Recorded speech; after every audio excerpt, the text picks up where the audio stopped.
Good morning, YouTubers. Here we are, another fantastic day. Actually the wind's dropped down really nicely too, but still in Tassie, a bit of blue sky, a little bit of white cloud overhead, but no chance of rain, well, not threatening at this stage.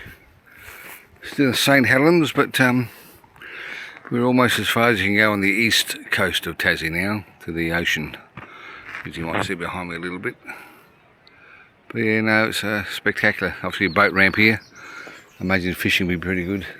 I just wanted to show you this solid brick thunderbox. Anywhere else I'd say it's an old World War II bunker or gun turret or whatever, but no, it's just a female and male toilet in Saint Helens on the beach.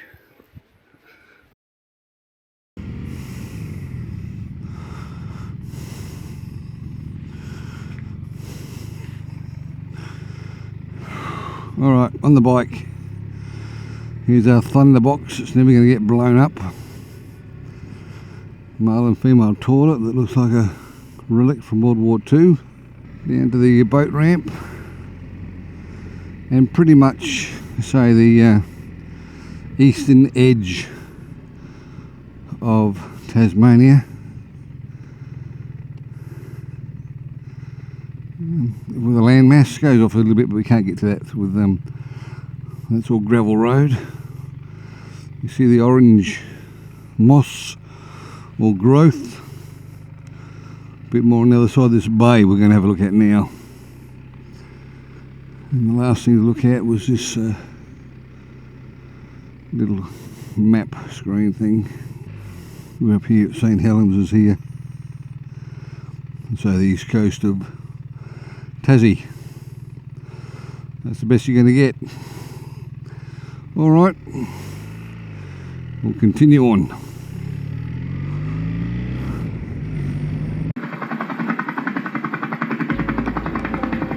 I just want to put the drone up and so we can have a look at what they call the Bay of Fires down here at Saint Helens.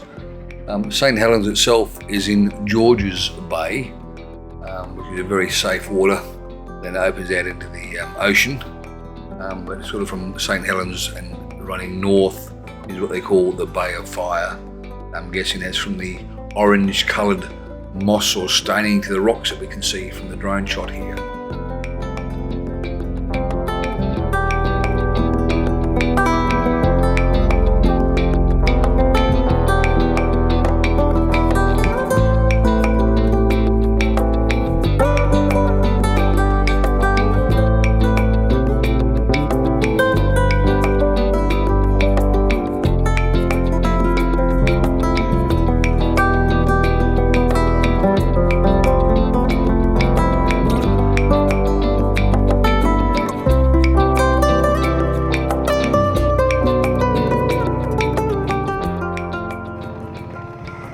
Well, good morning, YouTubers. You're going to say what a beautiful day. We're still in Saint Helens, but not a cloud in the sky. It's not that early. It's 7 o'clock, 7:30, 7:29. Well, we had that early morning start. I've already put the drone up once to capture the foreshore and the orange coloured rocks around Saint Helens foreshore. I had planned on putting the drone up again, but coffee won over. Well, here we are in a little coffee shop in Saint Helens. A choice between coffee and the drone. Coffee won. Only because I was too lazy. Also the wind's picked up, but not enough to affect the drone shot. But no, I'll either do a drone shot later this afternoon or maybe tomorrow morning before we head off out of town. But at the moment, I'm just enjoying a little coffee here. A little peace and quiet. Just nice to be on your own for 5 minutes, out of the crowd, as I said. So I'll enjoy the ambience and the solitude for a little bit. And then I'll catch up the rest of the crew a bit later on this morning. We're going for a ride out for lunch somewhere. Nice to have a little bit of a break and a bit of own solitude. So enjoy with the coffee, and I'll catch up with you a bit later.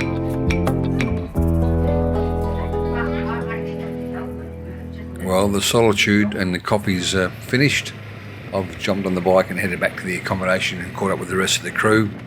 and we're now on the road to St Columbia Falls. St Columbia Falls, where I'm told we can get down to the bottom through a bit of a walkway or walk path down to the bottom of the falls, and if I can I'll also put the drone up and get some footage of that as well. I hope you enjoy what you're seeing. I do really appreciate you coming along with me and sharing this experience with me. I thoroughly enjoy doing this for you, and I hope you enjoy watching. Come along for the ride and we'll see what we see when we get to St Columbia Falls. All the very best. Thanks again for travelling with me.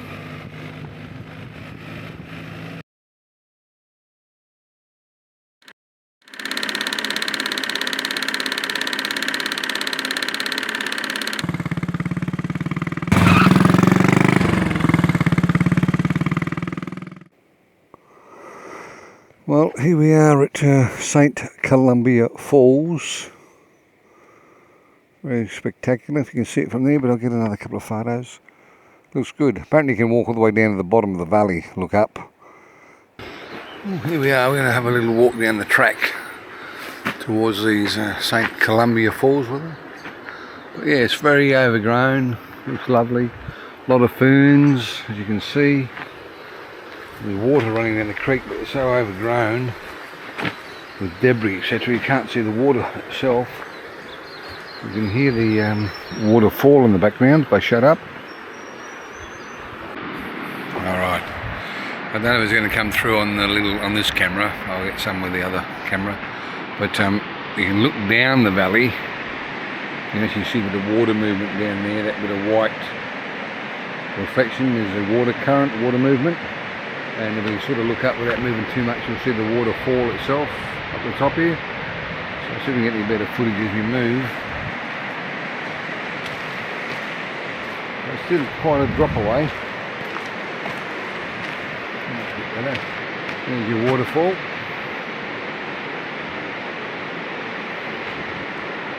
Little bridge now. And the falls off to the right. Bit of sunlight filtering through. Continue on the path. Well, we've made it to the bottom. From the bottom looking up, I think it might be more impressive looking from the top looking down. So I'll go back up and put the drone up.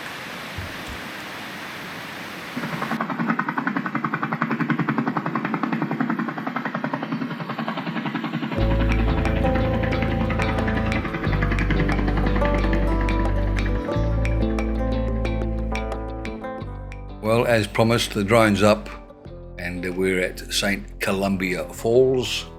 Always better to look down than looking up. But yeah, quite spectacular. It's about a 30-minute drive from Saint Helens and a good 15 to 20-minute walk down to the base of the falls on a grade 2 track. You'll certainly puff walking down, and you'll puff and out of breath walking back up. So decent walk, but spectacular to look at. You're walking amongst some of the tallest tree ferns in Tasmania, and you're viewing the waterfall, which is one of the tallest waterfalls, or the highest waterfall in Tasmania, a 90-metre drop. Quite spectacular. And I'll let you enjoy the view.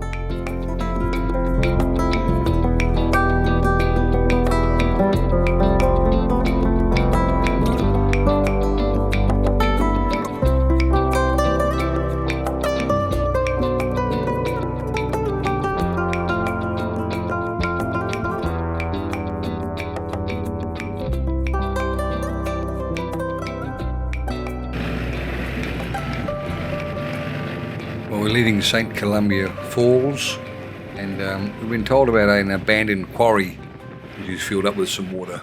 Quite spectacular to look up. So a few of us are going to go up there and have a look at that, and the rest of the crew are heading back to Saint Helens.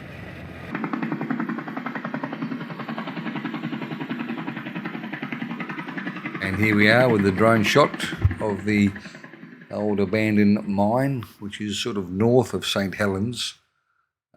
We're told that it was just a mine for the rock base for foundations and construction of homes, etc., as opposed to a precious metal mine of copper or gold, etc. But I'm yet to confirm that, but that's what the locals are telling us when we stopped.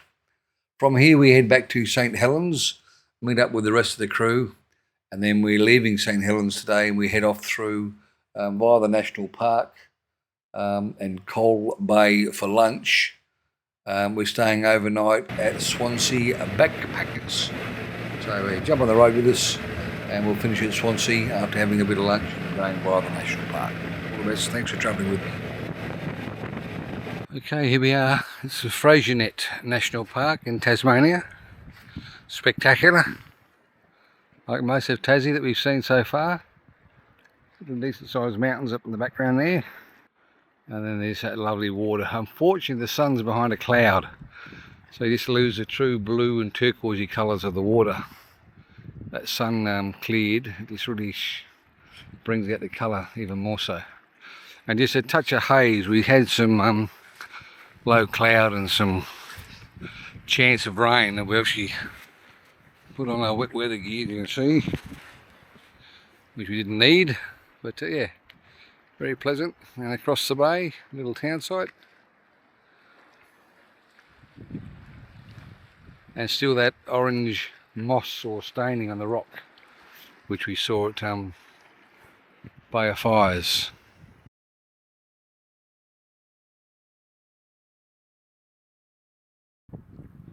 So on the other side of the National Park now, and up there was a lighthouse, which we now can't see because of the cloud coming through. If you have a look through the skyline, hopefully, on that horizon, and you should be able to see a bit of cloud movement, mist.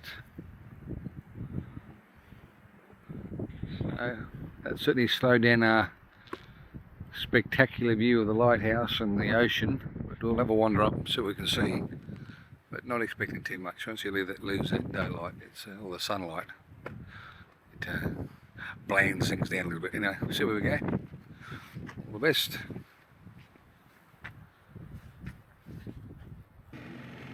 Well, that cloud cover really did move into the national park, and we lost all the visibility. So back on the road now, it's cleared up, but we're on the way to Coal Bay for lunch. Here we are in Coal Bay, they tell us, which is on the little town next to the national park we've just been through. A little bit of lunch and a coffee. Again, on the coast, there's lots of these little towns scattered all the way through Tassie, all with a water view, all on the bay. Just spectacular. Well, we're here. We left Saint Helens this morning, went via the national park, had lunch at Coal Bay, and we're staying overnight at Swansea in the Backpackers. That's it for the day, but we'll continue on. We'll see you tomorrow. Good morning. Here we are at the Bowls Club, Swansea, Tasmania. Stayed here overnight at the Backpackers. Very, very nice. Well, a decent sized town. The backpacker says he's busy and will get busier over the summer months, with a lot of the backpackers here for the picking, fruit picking and grapes, or get into the hospitality industry. A very popular spot apparently through the summer months. There's the boys for a morning tea, bit of brekkie, and there we are. And we'll have a quick ride around town. Of all the towns we've been to so far, this is probably, I'm going to use the word, flattest. The others have very much been in the hills with suburbs overlooking the bay and some decent hills. This one is a bit more undulating, but a nice little town for what it is. Swansea Backpackers. Nice rooms. We a double bed, and then a single and a double bunks, top and bottom bunk, another single bed and a double bed. So I suppose technically you'd sleep 5 if you want 2 in the double bed, but yeah, it was quite pleasant. A lovely big kitchen area and games room area, pool table, darts board, table tennis, big country communal kitchen. But no, very nice. Anyway, that was Swansea. There's a little school, so yeah, decent sized town. Alright, we've left Swansea. A bit of footage showing a bit of the town site and a couple of photos, and just heading down the coast, as I say, on the way to Port Arthur for the night. But yeah, just it's the first time I've felt a little bit different with the countryside. So far our trip's been very much all the windy roads, which this is, but a lot more undulation and up in the mountains and some decent forests and trees, etc., vegetation. This one is very much more flat, open ground. Not even so much for cropping. There's more the vineyards here and there. There's a vineyard over there if you can see it. But and flat, for want of a better word, but it's obviously not. It's soft undulation. Soft undulation is the word we'll use, but certainly not the rugged climbing that we're used to here in Tasmania. And just a lot more sort of gum trees as opposed to the strong colours of the vibrant yellows and greens that we've seen earlier. The water in the bay looks lovely, and hopefully we'll get a bit of a better photo of that. And hopefully you'll see the lovely turquoisey colours and blues that it presents. Currently, what is it? I'm trying to see that without freaking crashing. 18 degrees. 18 degrees Celsius, blue sky, and at this stage don't see any white clouds, so just a lovely easy blue sky day with expected maximums about 21. That's where we get a photo of the ocean over the top of this crest, highlighting those blues. Maybe not. I mean, I'll talk about the vegetation is picked up. Can't see Jack. There's a bit of the ocean there as we run down the escarpment.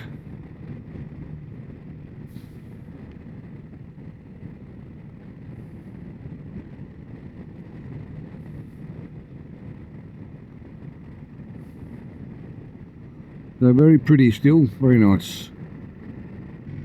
Do appreciate you travelling with me as we travel through Tasmania. Just a quick stop to stretch the legs and rub the bum, get the blood moving again. We're going to Eagle Hawk, which we're told has some lovely beaches and a bit of a blowhole. So let's see what we see when we get there. Eagle Hawk Nest. Got the ocean to our left and a bit of roadworks and a bridge, well, not a bridge but a causeway I suppose, I'm not sure what it is. Somewhere there's been blocked. The ocean is 100 metres over that way. And the end of a river this way.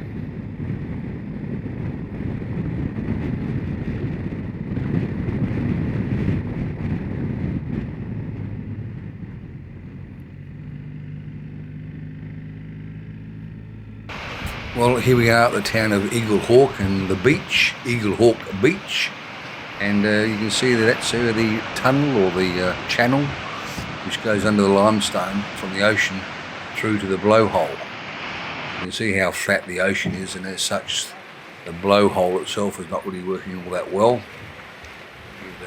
Another view from a different angle, but I think just such a flat ocean, not a lot of wave action, and as such the blowhole is not really pumping what one may see on a more stormy day. And another angle of the beach or the ocean itself is they see how flat the ocean is, and there's still a bit of wave action happening. But yeah, on a rough day and that decent waves coming through, that blowhole must really be pumping and blowing up. But not today, unfortunately. Well, from Eagle Hawk, we continued on and we got through to Port Arthur. I just want to show you the bunkhouse where we stayed here last night. We actually arrived in Port Arthur sort of mid-afternoon and we dropped into Port Arthur, a historical site for what it was. And this is where we stayed last night. In the bunkhouse, we're down to 8. And as you can see, there's 4 double bunks in here. Bit of a tight room though for 8 gentlemen, all fighting for the bottom bunk as well. But we survived. So yeah, just wanted to show you the room we had for the night. We're going back to Port Arthur for a bit more of a tour around and then on to Hobart for tonight. But that's the bunkhouse where we stayed. I can give you a bit more detail in a minute. Well, good morning. Port Arthur still. Well, they have a night stay. This is the morning after. So we're packing up. We're going to actually head back. When we say Port Arthur, we're actually in the NRMA insurance caravan park at Port Arthur. Not bad. I mean, it's obviously a caravan park. They've got some decent sized camp kitchen and a number of covered shelters with both a barbecue and fire pit in. But yeah, all very pleasant. That's our quarters in the background there. The bunkhouse as they call it, and we had 8 in there, 4 double bunks. So yeah, a bit of a tight squeeze last night, but no, we survived. Showers are on a timer, no soap provided. See what it is, but cheap and nasty. Well, I would say nasty, but cheap enough. We're going through to Hobart today. Where to today? Hobart. So where to today is Hobart, but we're going to go back to Port Arthur for another bit of a look around. It's quite a large area in footprint size, and you know, it takes a little bit to get from one site to another, get some photos and have a walk through and enjoy the ambience of it all.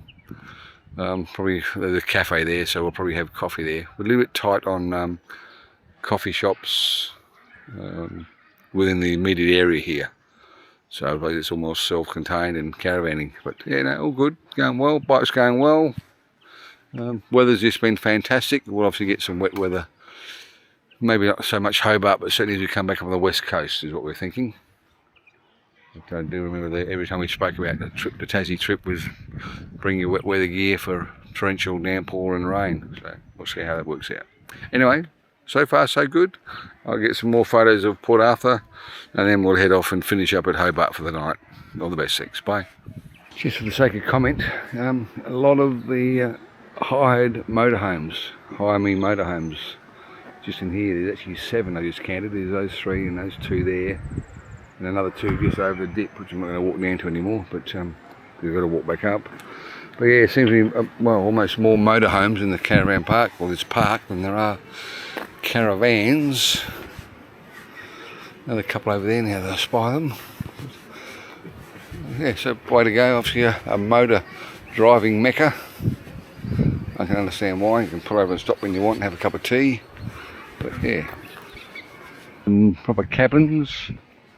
And then here are your glamping tents. Canvas walls upon stilts. Same thing. Well, good morning. We've left our NRMA caravan park overnight stay and we're heading back into Port Arthur Historical Centre. There's a few more photos to get. Another beautiful day in Tasmania, as you can see, blue sky, white clouds, 15 degrees. It's spectacular. And here we are back at the Port Arthur Historic Site.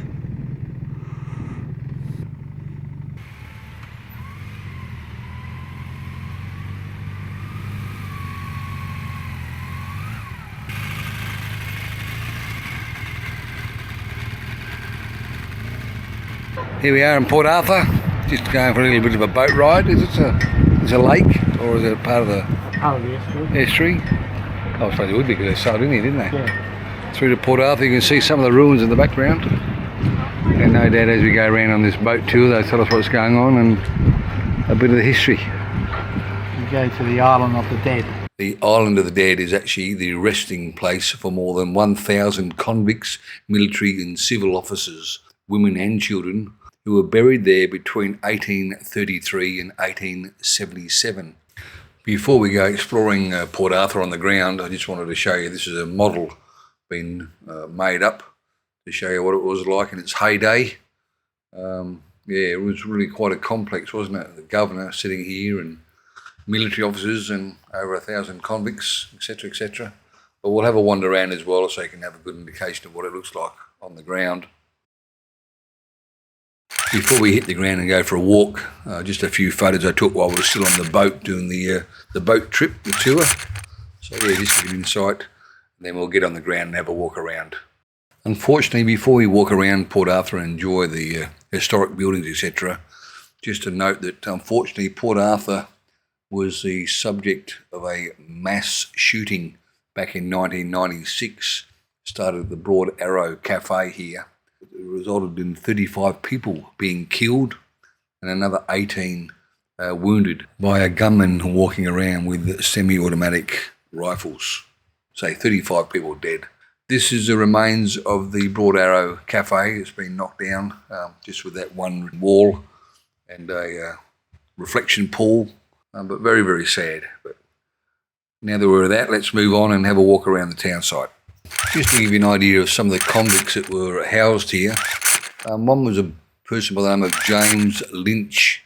He was convicted of stealing 3 boxes of toys in 1843, and during his trial, he stated that a man named Mr. Tucker used to come out with him in a day and send him off to do thievery.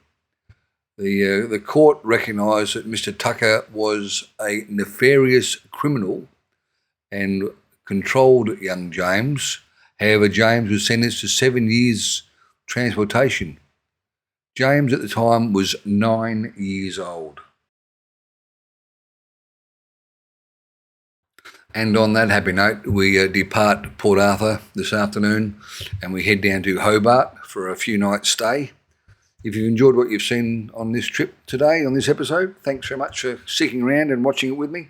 I've enjoyed your company, and we'll see you on the flip side. All the very best, and catch you in Hobart. Bye.